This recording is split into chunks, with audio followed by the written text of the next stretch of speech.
Então, Gênesis capítulo 9, versículo 18, eu vou ler na versão, na NVT, na nova versão transformadora, que diz assim, o versículo 18, Gênesis 9, 18. Os filhos de Noé que saíram da arca com o pai foram Sem, Cã e Jafé. Cã é o pai de Canaã. Desses 3 filhos de Noé, vêm todas as pessoas que agora povoam a terra. Depois do dilúvio, Noé começou a cultivar o solo e plantou uma videira. Certo dia, ele bebeu do vinho que ele próprio havia produzido, ficou embriagado e foi deitar-se nu em sua tenda. Cã, pai de Canaã, viu que seu pai estava nu e saiu para contar aos irmãos. Então Sem e Jafé pegaram um manto e colocaram sobre os ombros. Em seguida, entraram na tenda de costas e olhando para o outro lado, a fim de não ver a nudez de seu pai, cobriram-no com um manto. Quando Noé se recuperou da bebedeira e descobriu o que Cã, seu filho mais novo, havia feito, exclamou: maldito seja Canaã, que ele seja servo mais insignificante de seus parentes. E disse ainda: bendito seja o Senhor, o Deus de Sem, e que Canaã seja seu servo, servo de seus irmãos.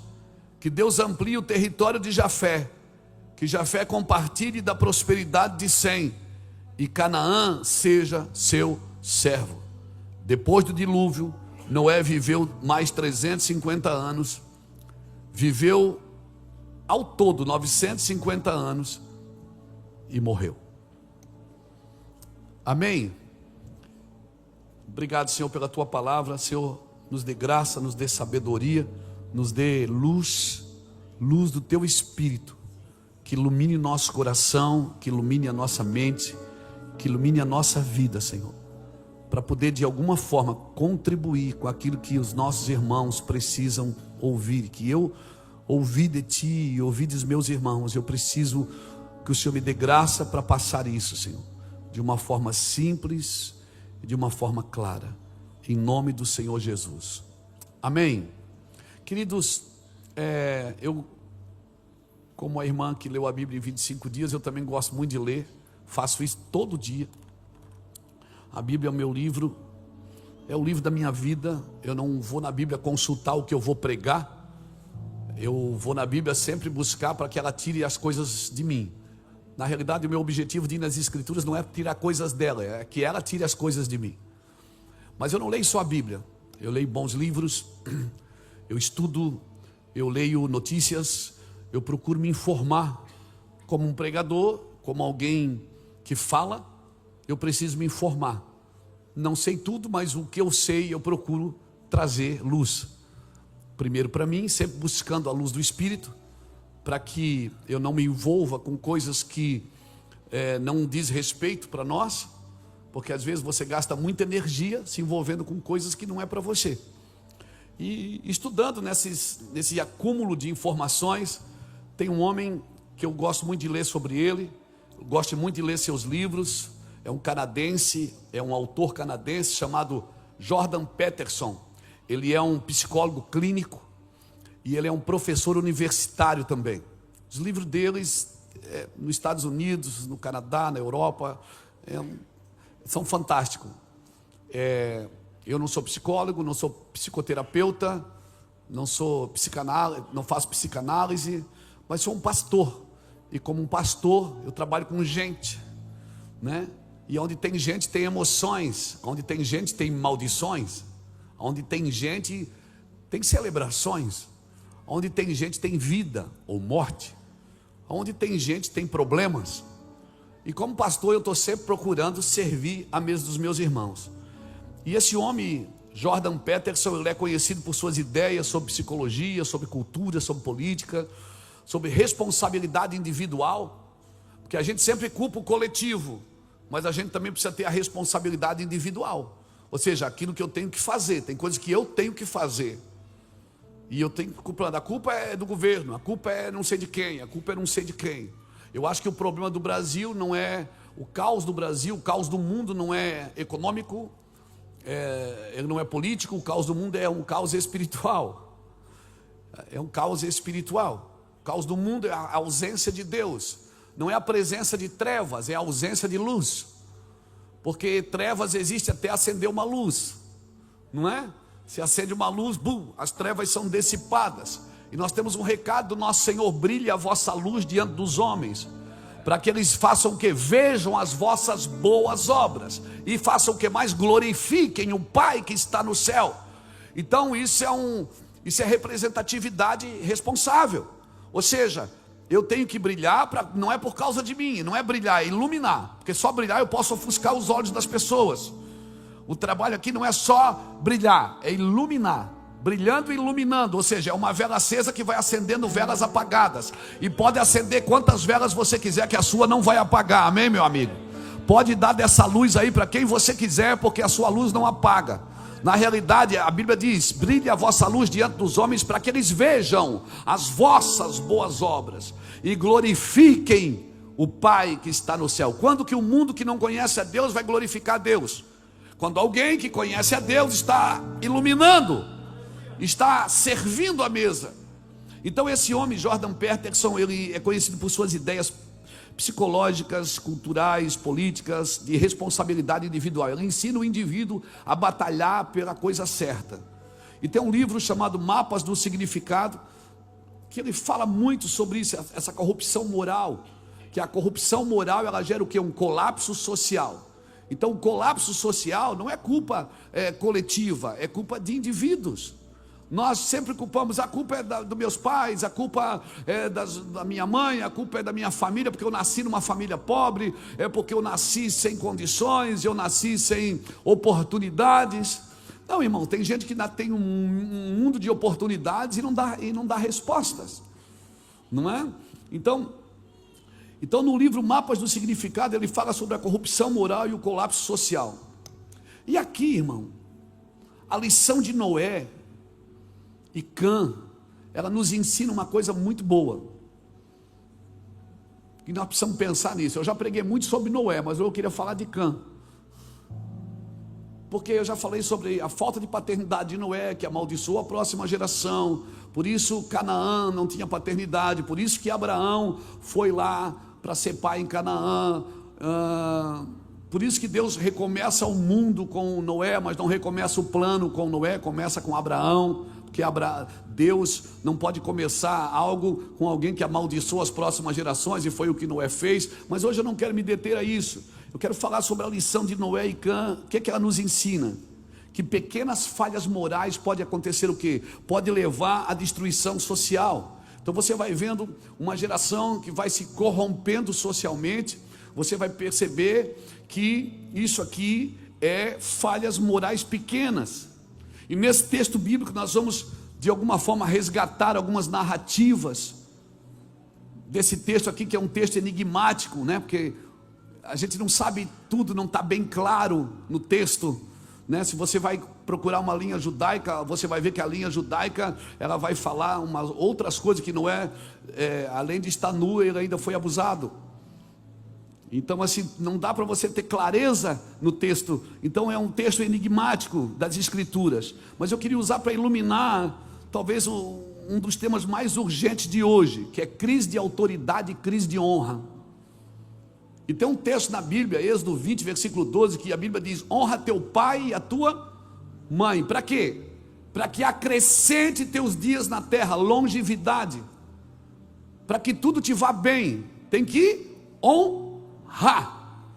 Honrar sobrepuja obedecer, porque tem gente que obedece, mas não honra. Honrar não é porque foi me pedido, é porque eu vou fazer, porque eu quero. Honrar está acima da obediência. Então nesse texto enigmático aqui, a crise da autoridade e da honra, queria trazer um pouquinho de luz aqui, e estudando um pouquinho sobre o Peterson, você vai ver que ele explica nesse material que a corrupção moral é igual ao colapso social.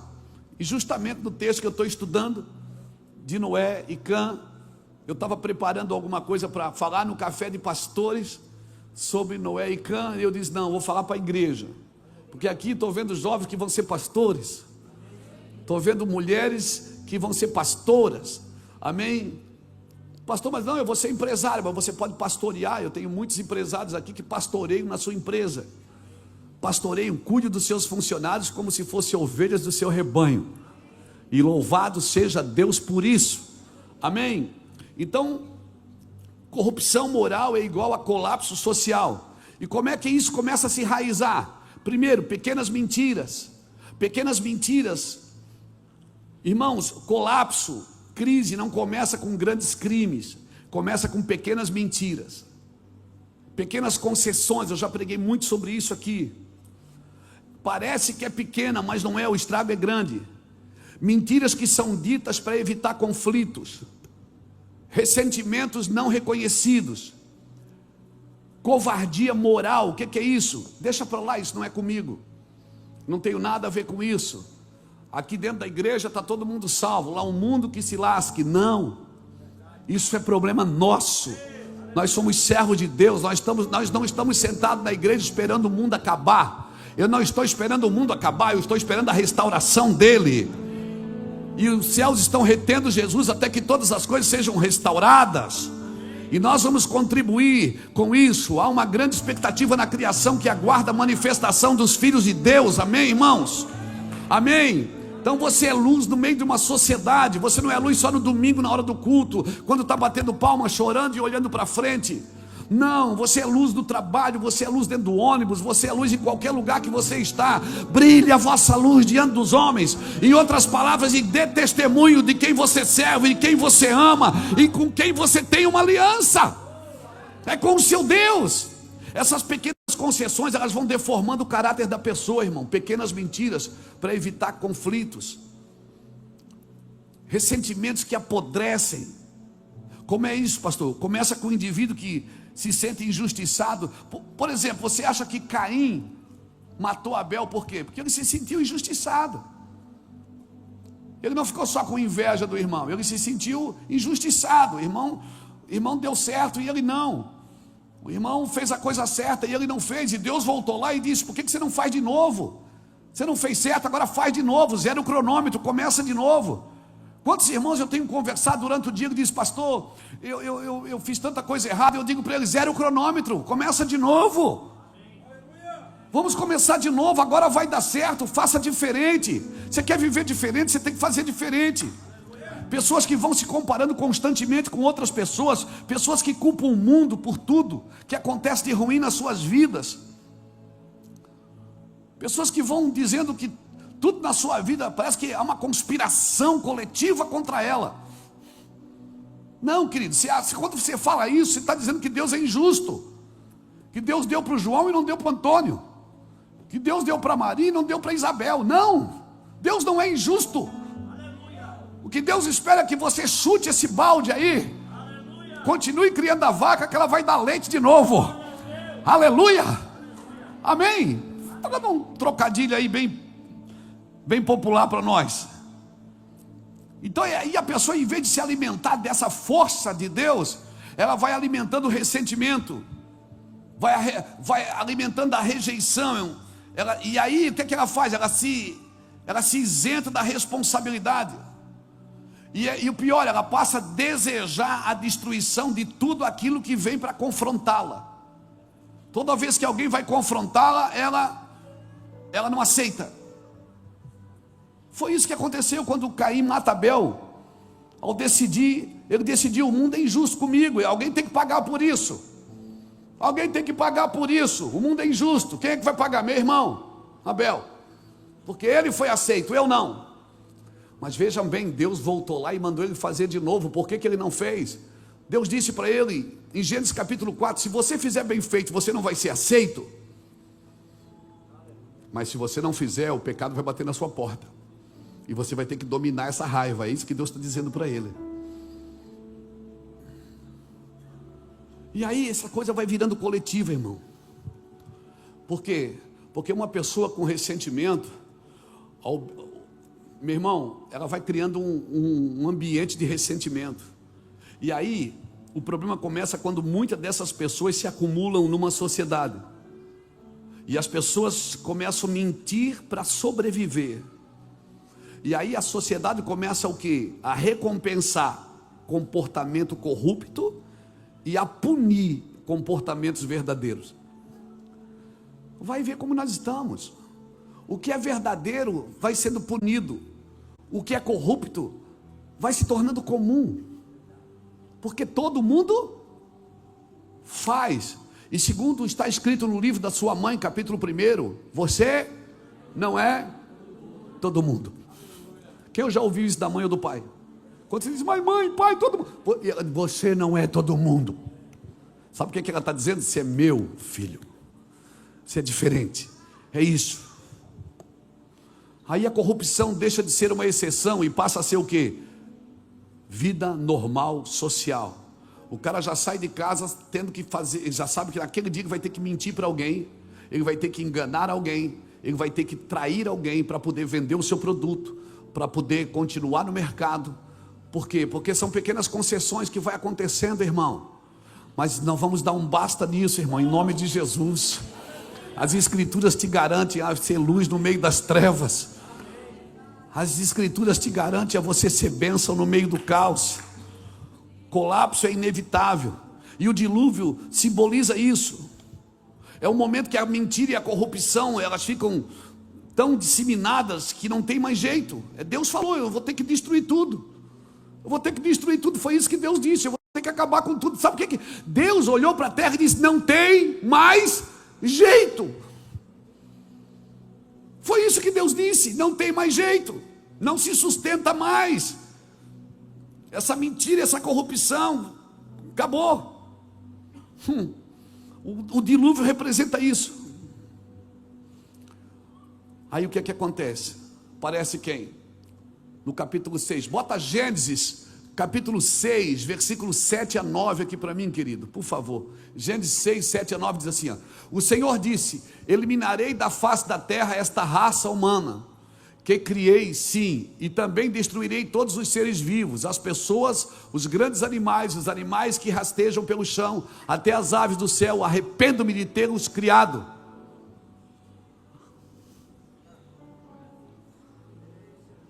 Noé, porém, tinha um homem. Um homem fez Deus voltar atrás e começar tudo de novo. Cadê o homem que vai fazer Deus voltar atrás? E sabe o que me assusta? Que a Bíblia diz que quando Jesus voltar será como nos dias de Noé. Cadê os homens que vão encontrar favor diante do Senhor? E o versículo 9 diz o quê? Este é o relato de Noé e sua família. Noé era um homem justo, a única pessoa íntegra naquele tempo, e andava em comunhão com Deus.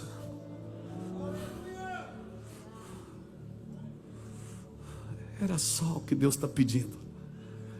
Eu só preciso de um homem, de uma mulher que se coloque na brecha, que para de coletivizar todos os problemas, que para de transferir responsabilidade, que para de dizer que a culpa é disso, que a culpa é daquilo, que a culpa é...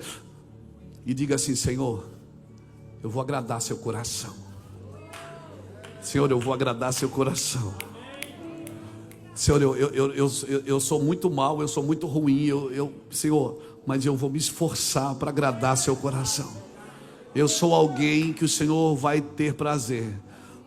E o pior, o melhor, que essa palavra achou graça, significa Noé fez Deus sorrir. O Deus que disse que ia destruir tudo, irado, zangado, olhou para a terra e disse, vou destruir tudo, a terra que criei. Aí olha para o lado.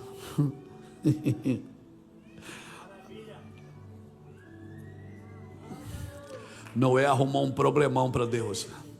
Deus disse, eu vou ter que começar tudo de novo. Essa família não posso botar no pacote. Essa família não dá para entrar no meu sistema de juízo. A família ficou fora do juízo de Deus. Porque um homem, um único íntegro naquele tempo, justo e reto, que tinha comunhão com Deus. Meu Deus, irmão, é só o que Deus está te pedindo. A graça não anula a tua integridade. Você pode ser íntegro e viver na graça. É isso que Deus quer. Uma sociedade construída sobre mentiras, ela desmorona. E aqui Noé é o antídoto. Noé é o oposto daquela sociedade. Um homem que vive a presença de Deus. E a arca aqui representa o quê? O caráter que salva a sua casa. A arca aqui representa a verdade que vai dar continuidade depois do dilúvio. A arca aqui representa o quê? A responsabilidade individual de um homem que resolveu ser o oposto dos seus dias, que resolveu andar na contramão de um sistema que vivia, e disse não. E Deus disse: constrói um lugar para a sua casa. O seu caráter acabou de salvar a sua família. Ei, a sua verdade acabou de dar continuidade naquilo que Deus desejou. Oh, meu irmão, você tem que entender a grandeza disso. Irmãos, a sociedade não se destrói, não é primeiro na economia, na política, mas é moralmente. Quando a corrupção moral se torna generalizada, quando ninguém mais sabe o que realmente é, o que não é, quando as coisas que eram incomuns viraram comuns na sociedade, e a pessoa vai se adaptando e está dizendo: o que tem? E aqui Gênesis 9, aqui eu entro. Aqui em Gênesis 9, após o dilúvio, Noé planta uma vinha, embriaga-se, fica nu na sua tenda. É um momento de vulnerabilidade. Noé está vulnerável. Agora imagina, o cara passa 100 a 120 anos construindo uma arca. Nunca viu chuva na vida. Não chovia, porque o que regava a terra era o orvalho. Deus manda ele construir um navio, um barco. Ele nunca viu um na vida, mas Deus deu a planta para ele. Passa 120 anos construindo. Quando ele termina de construir, vai dar uma relaxada, Deus diz: entra na arca. E não entra sozinho, vai um animal de cada espécie, um casal. O cara passa 1 ano dentro da arca lá. Quando ele sai da arca, o primeiro boteco que ele vê, ele diz: eu preciso tomar uma. O cara está estressado. Você imagina 1 ano, com 3 filhos, 3 noras. A Bíblia não fala de sogra, glória a Deus. Mas tinha uma esposa também. Glória a Deus, né, meu amor? Aleluia. Aleluia. O cara passa com a esposa, com os filhos, com as noras. Sensacional. Olha, aqui dá um bom culto de mulheres, hein? Dá um bom culto de mulheres. As 4 mulheres que recomeçaram o mundo e você não sabe o nome delas. As 3 noras de Noé e a esposa. Elas não têm nome aqui, mas elas recomeçaram o mundo. Mulherada. Mas isso é para o retiro das pastoras. Deixa para lá. O cara está lá 1 ano, porque choveu 40 dias e 40 noites. Ele fica 1 ano dentro da arca, irmão. 1 ano. Imagina, aqueles animais que estavam lá, eles comiam. E se eles comiam, eles também bebiam.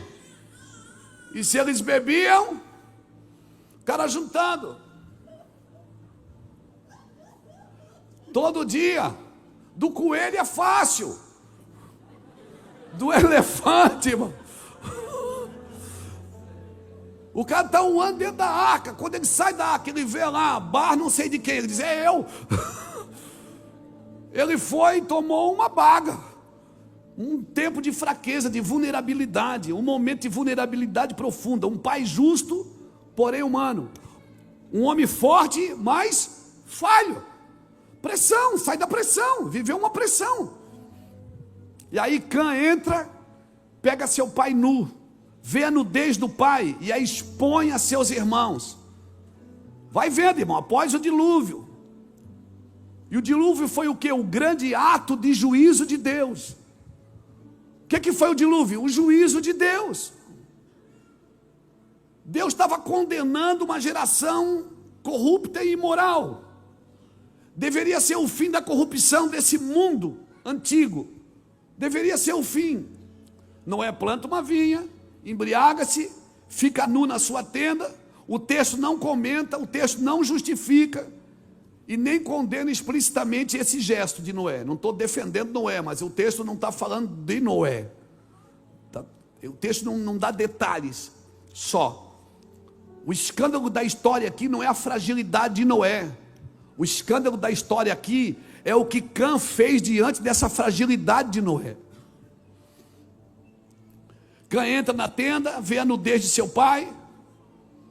E essa palavra, no mundo bíblico, a expressão, ela não descreve, né? Que ele só viu. Essa palavra ver a nudez é uma linguagem carregada de que é usada para falar de violação, de profanação. Quando a Bíblia diz descobriu a nudez, está falando de profanação.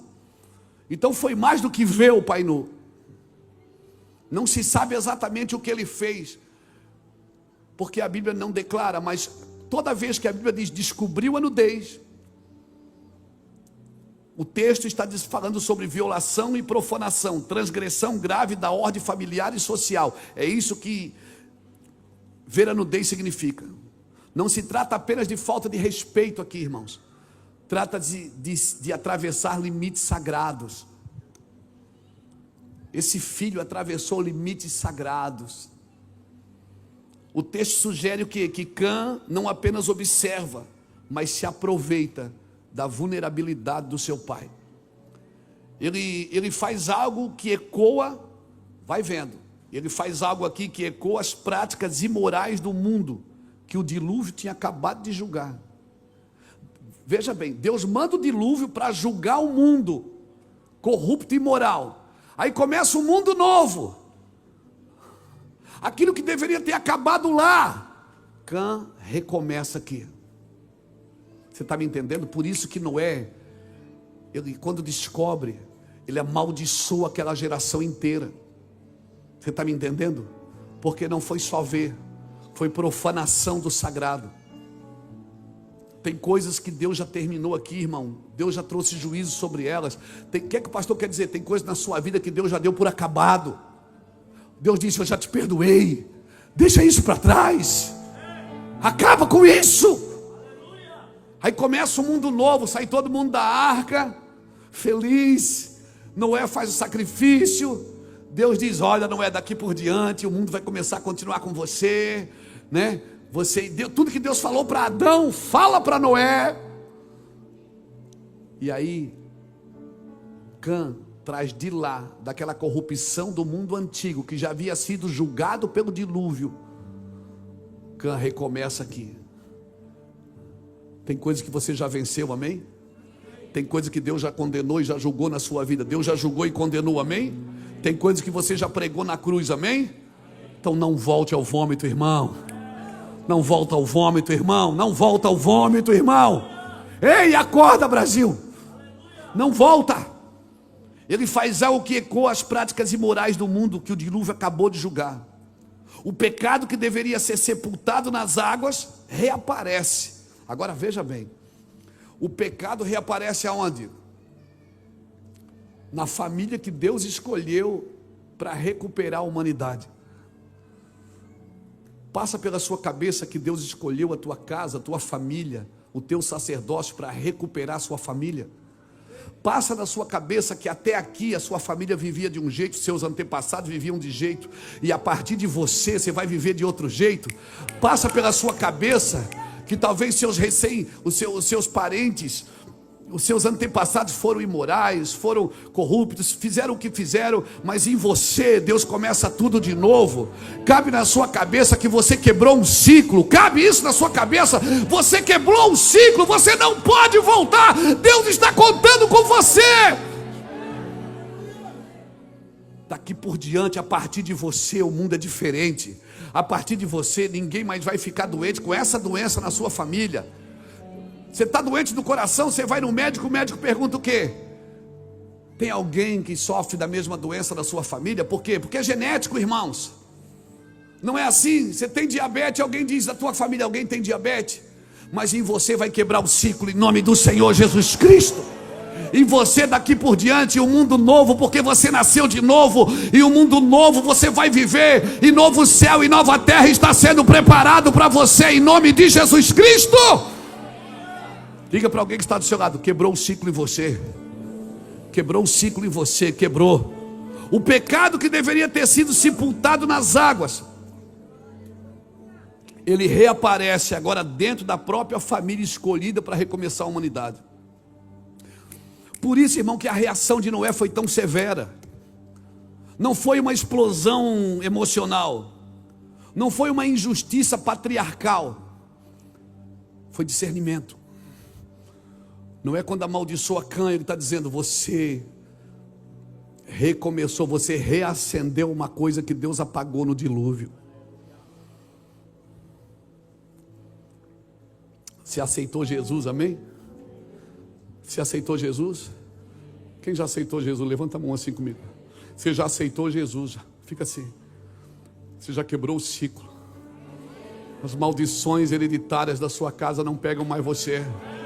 Não vão pegar teus filhos, não vão pegar teus netos.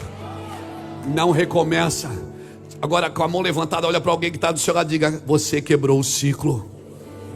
Não volte, não volte, não recomece, não, em nome do Senhor Jesus Cristo. Noé percebe que o dilúvio não erradicou o mal.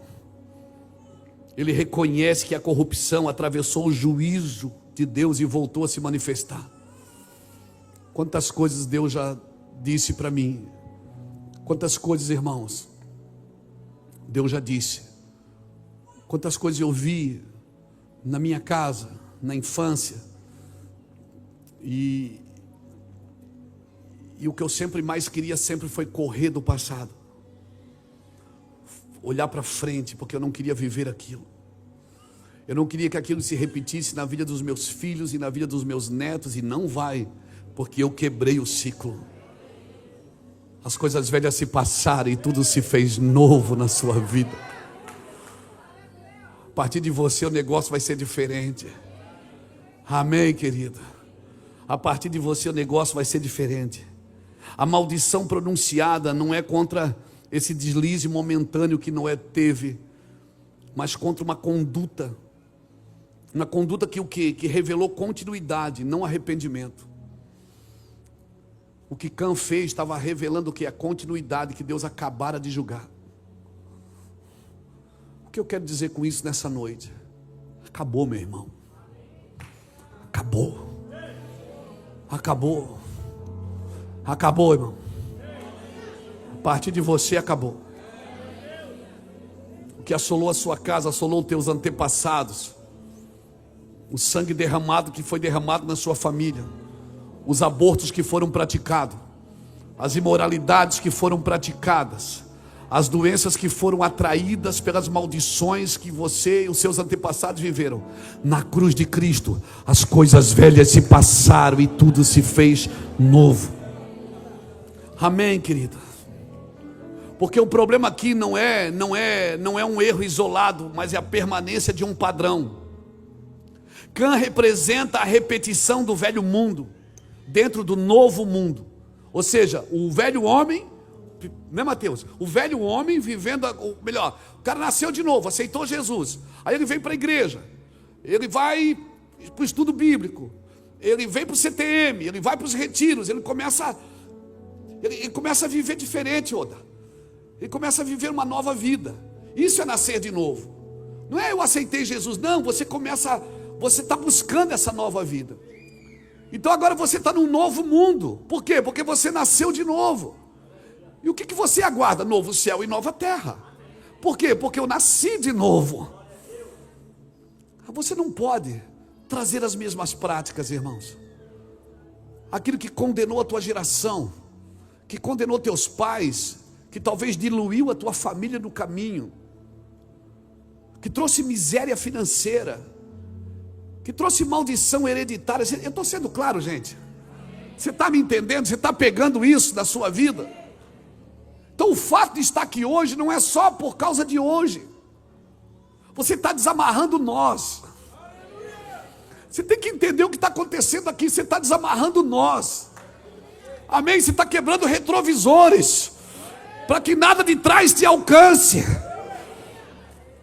Cã, que representa a repetição do velho mundo, do velho homem, na nova criatura. Este gesto aqui revela o quê? Algo decisivo. Cã não demonstra compaixão, não demonstra reverência pelo seu pai, não demonstra compaixão e não demonstra nem proteção. Ele não cobre, e quem não cobre não honra. Quem não cobre não honra. Como é isso, pastor? Cã aqui representa a destruição simbólica da autoridade, do respeito necessário para que a sociedade continue funcionando. Nós temos que ter, irmãos, no mínimo, autoridade e respeito necessário para que a sociedade funcione. O ato de Cã aqui viola princípios de cobertura, que fundamenta uma civilização. Sem cobertura não há civilização que continue. E quando esse princípio desaparece, irmão, implode tudo, querido. Tudo é destruído, porque não tem continuidade. Sabe, não tem continuidade. Sem honra não há sabedoria. Sem honra não há continuidade. Sem honra não há herança espiritual. Sem honra não há sociedade. Toda civilização que já existiu e que existirá ainda depende da capacidade dos filhos de enxergar as falhas dos pais e não transformar essas falhas em armas. Quem aqui já teve problema com seus pais? Muitos problemas. Não transforma isso em armas. Porque a Bíblia diz que Deus vai converter o coração dos pais aos filhos e dos filhos aos pais, para que ele não destrua a terra com maldição. A falta dessa honra, mas o meu pai é um bêbado, beija a mão dele, bença meu pai. Mas ele bebe, beija a mão dele. Mas o meu pai é um bandido, vai no presídio visitar ele. Para quê? Para que você continue a civilização. Isso é sabedoria. Mas o meu pai me enganou, o meu pai me violentou, o meu pai me abusou. Vai lá e fala com ele. Diga que você o perdoa. Não usa isso contra uma arma geracional. Não usa isso como uma arma geracional, por favor. Toda civilização depende da capacidade dos filhos de enxergar as falhas dos pais e não transformá-las em armas. A gente fala de maturidade. Não, tem que ter maturidade. Maturidade é ver a fraqueza do pai, mas escolher não destruí-lo por isso. Dá continuidade. Mas os meus pais, eu sempre trabalhei aqui em paternidade, você sabe disso. Eu sempre falei da falta de paternidade, mas eu quero falar hoje, nessa noite, da falta de filiação. Porque a falha não está só nos pais, está nos filhos também. Quando essa responsabilidade dos filhos é abandonada, o ciclo de destruição se repete. E Cã se repete em nosso meio. A cultura moderna vive na sombra de Cã, desonrando pai e mãe. A nudez dos pais é exposta. Quando se fala mal dos pais em outras mesas, Vocês estão tão quietos. Eu sei que mexe, irmão, mexe com as nossas emoções, e é isso mesmo que eu quero fazer aqui nessa noite. Evangelho, ele confronta a mente para revelar o nosso coração, irmãos. É isso que o evangelho faz. A cultura moderna, ela vive na sombra de Cã. A nudez dos pais é exposta, ridiculariza a autoridade e abala a estrutura que protege as próximas gerações. Pais convertendo o coração dos filhos e filhos convertendo o coração dos pais. Irmãos, um alerta é que o assassino simbólico do pai é sempre o ensino da tirania.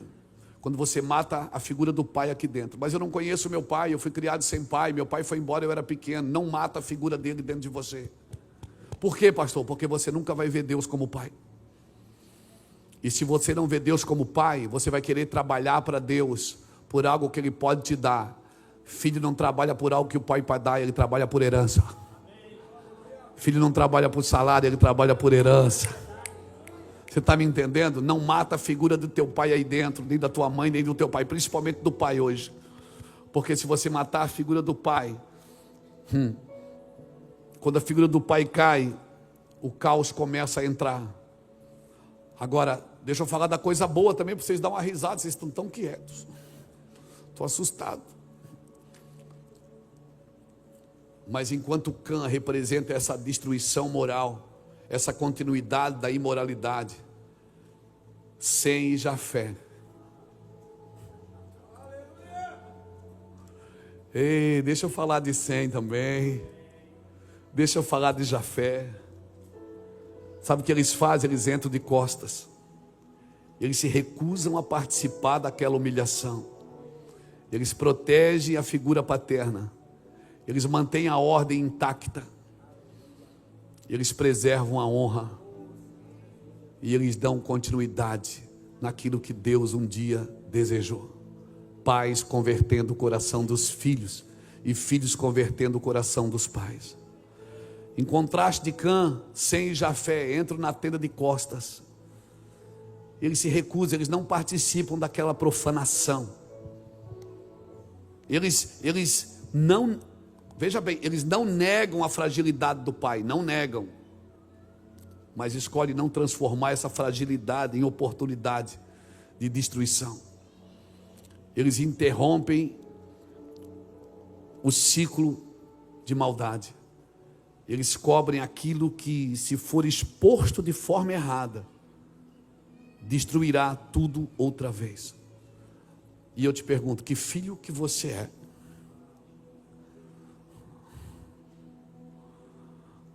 Que filho nós estamos tendo? Filhos que cobrem o pai ou filhos que expõem o pai ao ridículo? Você vai ver na vida de Sem e Jafé que aqui há cobertura. Não é cumplicidade, é responsabilidade. Aqui há preservação da vida. Você está pegando essa palavra, querido? Meu objetivo hoje não é falar de Noé, é falar dos filhos dele. Não é, aqui não é resistência ao retorno da desordem. Ou melhor, aqui é resistência ao retorno da desordem. Aqui eles se negam a participar daquilo. Levanta sua mão comigo, vamos profetizar. Diga comigo, a bênção não recai sobre quem expõe, mas sobre quem impede que o mal se espalhe. A bênção não recai sobre quem expõe. A bênção recai sobre quem impede que o mal se espalhe. Agora veja bem, não é porque o erro deve ser ignorado, mas porque a destruição não deve ser celebrada. E muitas pessoas celebram a destruição, principalmente se for de alguém que é concorrente. Não celebra a destruição de ninguém. Não celebre. Uma vez uma pessoa me ligou. Uma vez um pastor me ligou. Estou doido para falar o nome, mas não vou não.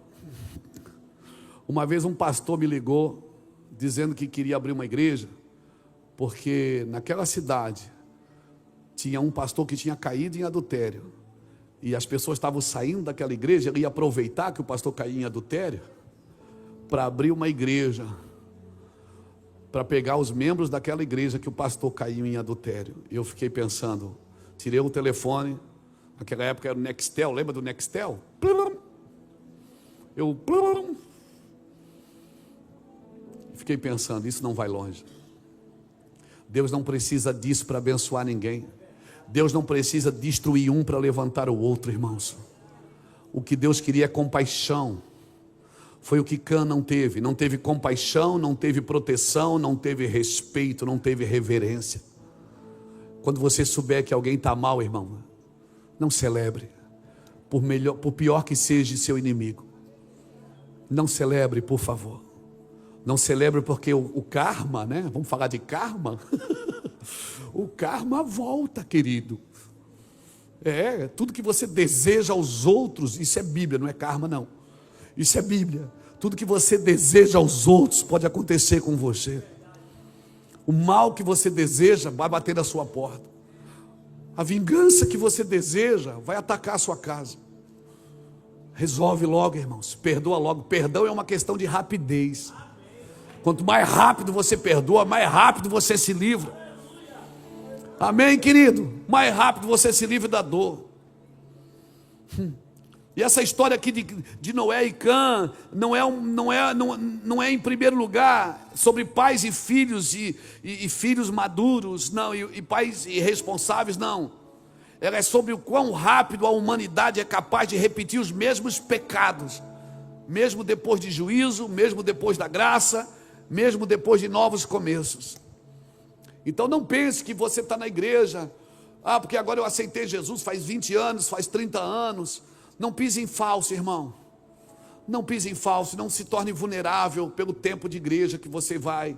Não se torne vulnerável porque você lê, estuda, se prepara. Não, isso não é garantia. A garantia é o quanto Deus tem de você, de quanto Deus tem do seu tempo, da sua vida, dos seus olhos, quanto Deus tem dos seus olhos, dos seus ouvidos, quanto Deus tem da sua mente, da sua boca, dos seus sentimentos, das suas vontades, dos seus desejos. Porque isso é que te garante vida longa com Deus. Cã não inaugura algo novo, ele só reacende o antigo. E essa é a advertência aqui nessa noite. Toda civilização ela entra em colapso quando o que deveria ter sido julgado passa a ser normal no nosso meio novamente. Toda civilização entra em colapso quando o que deveria ter sido julgado passa a ser normalizado. Não, querido. O que era pecado há 30 anos, há 300 anos, há 3.000 anos, continua sendo. Então nós precisamos acordar para isso. Amém, querido? O que eu faço, pastor? Se hoje ouvires a voz do Senhor teu Deus, não endureça o teu coração. Pede para o Senhor: Senhor, me mostra. Não use a Bíblia como uma vara para os outros, usa como um espelho para você. Usa como um espelho para você, se coloque diante dela. Hoje nós falamos da irmã que leu em 25 dias a Bíblia toda, e eu tenho certeza que ela não estava procurando defeito em alguém.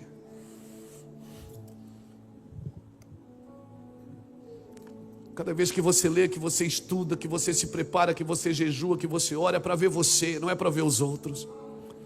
É para ver o quanto de Deus tem na sua vida e o quanto Deus tem de você. Então se prepare mais. Por isso que pessoas têm dificuldade de entrar, porque se entrar, você só vê você. Fecha todas as janelas para ver outra coisa a não ser você mesmo. A vulnerabilidade do outro não pode se tornar uma oportunidade para mim. A vulnerabilidade do outro deveria ser motivo de compaixão do meu coração. Deveria ser compaixão, porque assim nasce quebrantamento. Quando você se compadece do outro, não porque ele merece. É assim que nasce o quebrantamento no seu coração. Assim que nasce a sensibilidade espiritual. Quando você se importa com o outro e não usa a vulnerabilidade dele como uma oportunidade. A substituição não, ou melhor, a exposição não substitui a responsabilidade que eu tenho que ter com isso. Sem e Jafé aqui nos mostra um outro caminho. Não o caminho da negação, mas da reparação. Sem e Jafé não negaram o que o pai fez, mas eles repararam o que o pai fez. Não o da destruição, mas da contenção do mal. Eles conteram o mal. Eles entraram de costas para não olhar para o seu pai, envergonhados.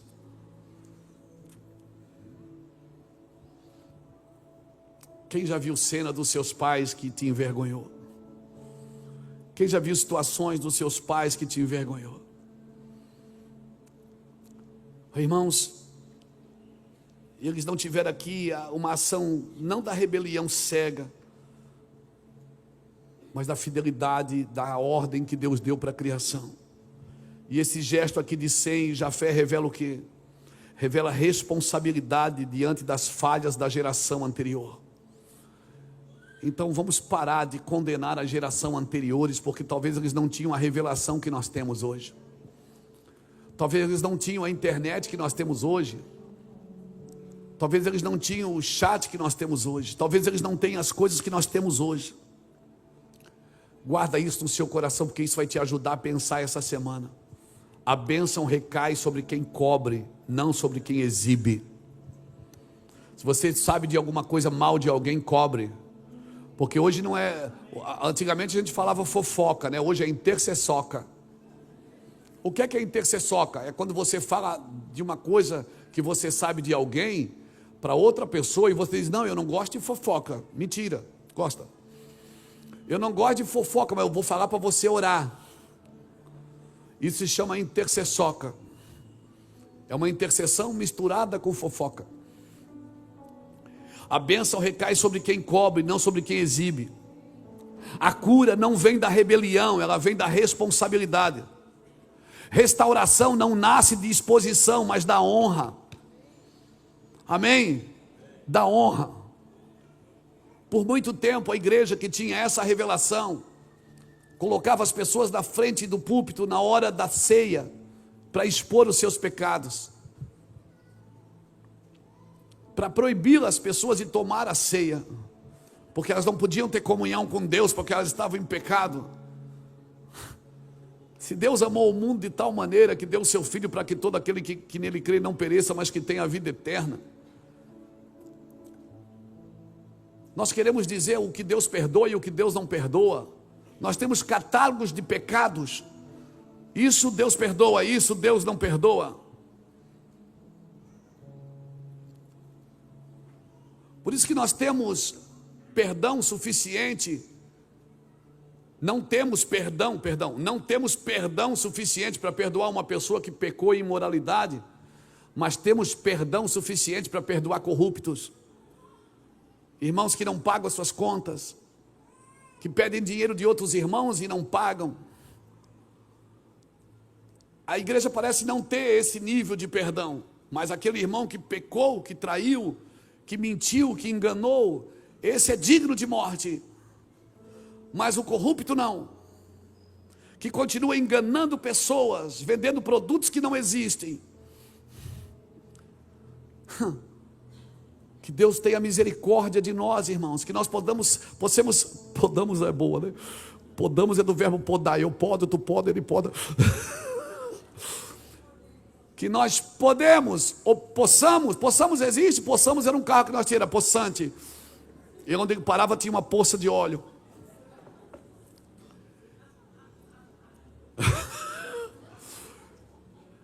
Que a gente possa.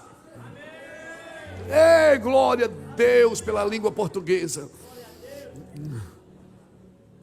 Que a gente possa pensar nisso. Que tipo de filhos nós somos? Somos como Cã, que sai exibindo e expondo todo mundo, que se utiliza das oportunidades, das fraquezas dos outros? Ou nós somos como Sem e Jafé, que entram de costas, cobrindo a nudez? A unidade cobre, sempre vai cobrir. Restauração não nasce de exposição, irmão. A maturidade não floresce no ressentimento. mas no compromisso de reparar e não de destruir. Cã representa a cultura da exposição. Sem Jafé representam a cultura da restauração. Que tipo de filho você quer ser? A pergunta permanece: que filho você escolhe ser?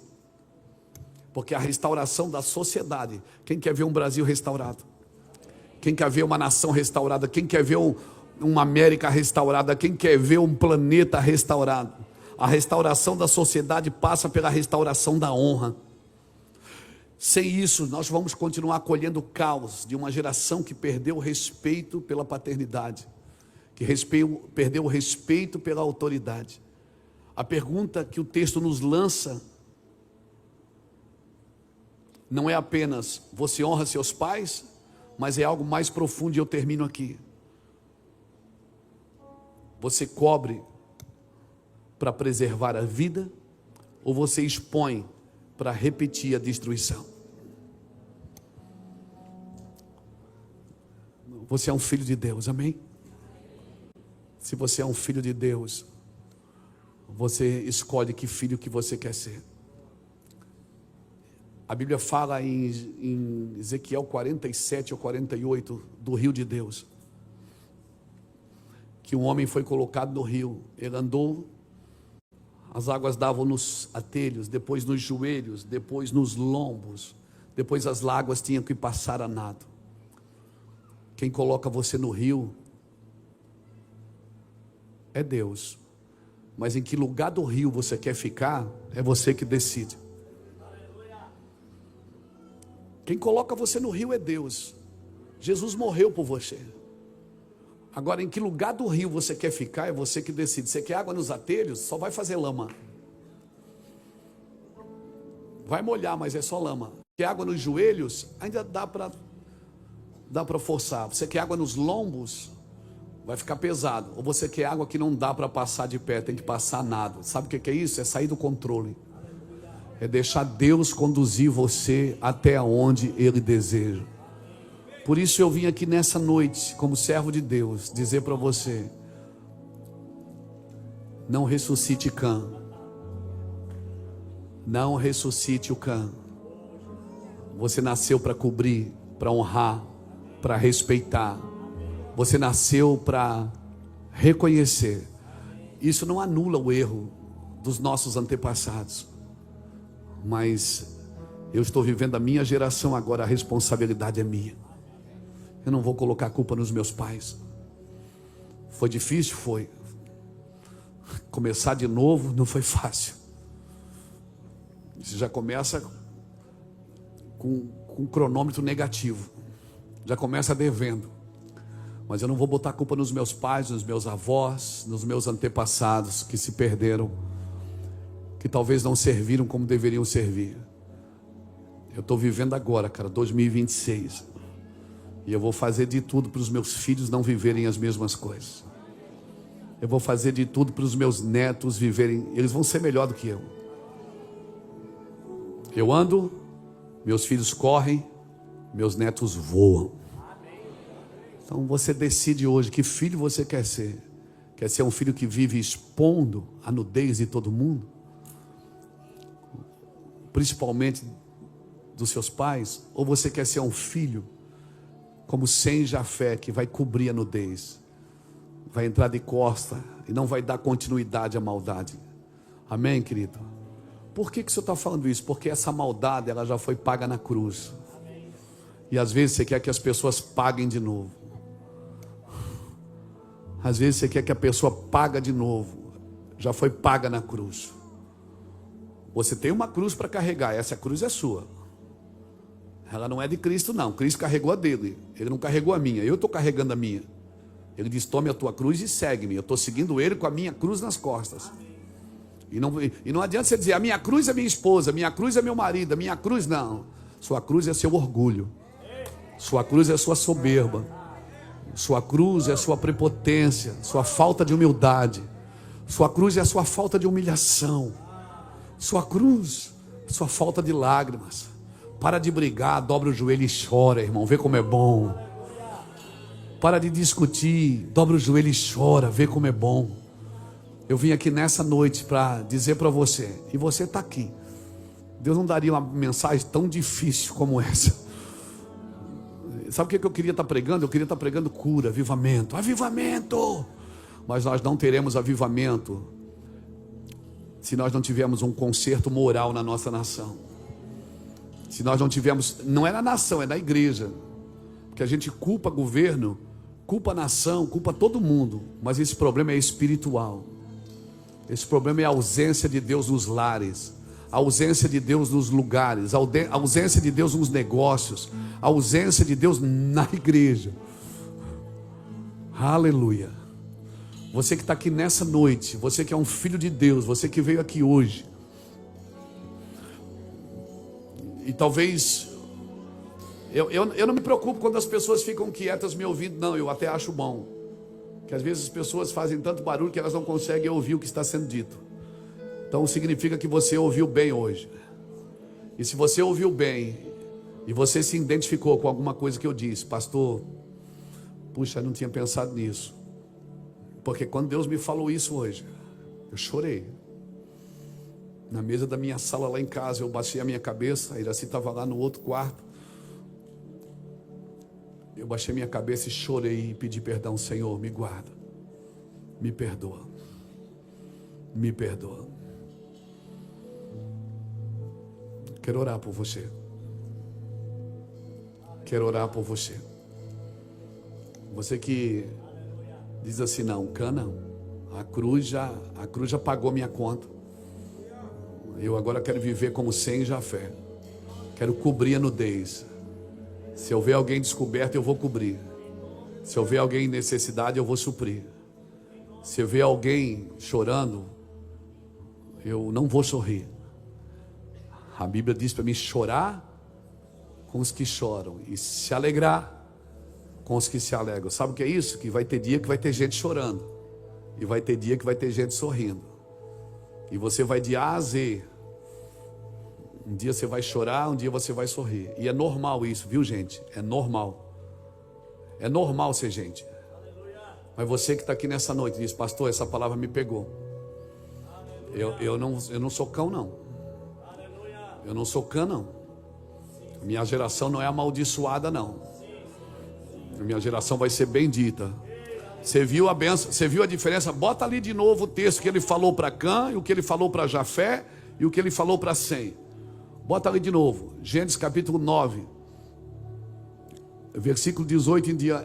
Então, os filhos, não, o que ele falou para Cã, está no 20, eu acho que é, versículo 20. Depois do dilúvio, Noé começou a cultivar o solo, plantou uma videira, 21. Certo dia bebeu o vinho e ele próprio havia produzido e ficou embriagado e foi deitar-se nu na tenda. 23, 20. Cã, pai de Canaã, viu que seu pai estava nu e saiu para contar aos seus irmãos. Não, para frente.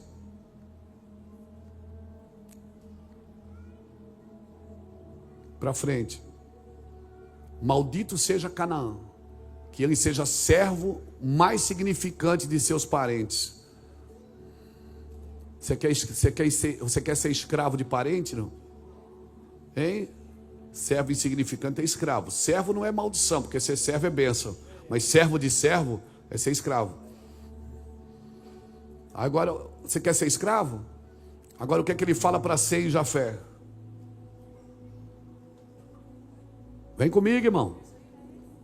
E disse ainda: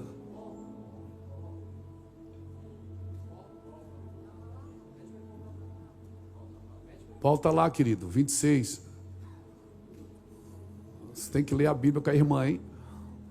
E disse ainda: bendito seja o Senhor, o Deus de Sem, e que Canaã seja servo de seus irmãos. 27. Que Deus amplie o território de Jafé, que Jafé compartilhe da prosperidade de Sem e Canaã seja seu servo. Você quer ser dono de território? Você quer viver em prosperidade ou você quer ser servo de servo?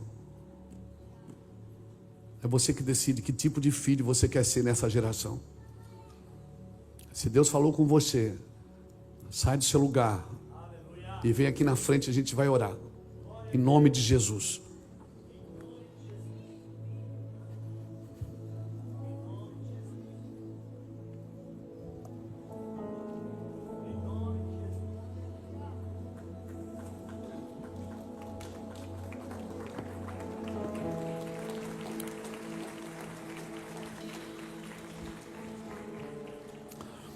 Sabe quando vai acontecer a restauração do mundo? Não é quando tudo é exposto, mas quando o mal é impedido de continuar passando adiante.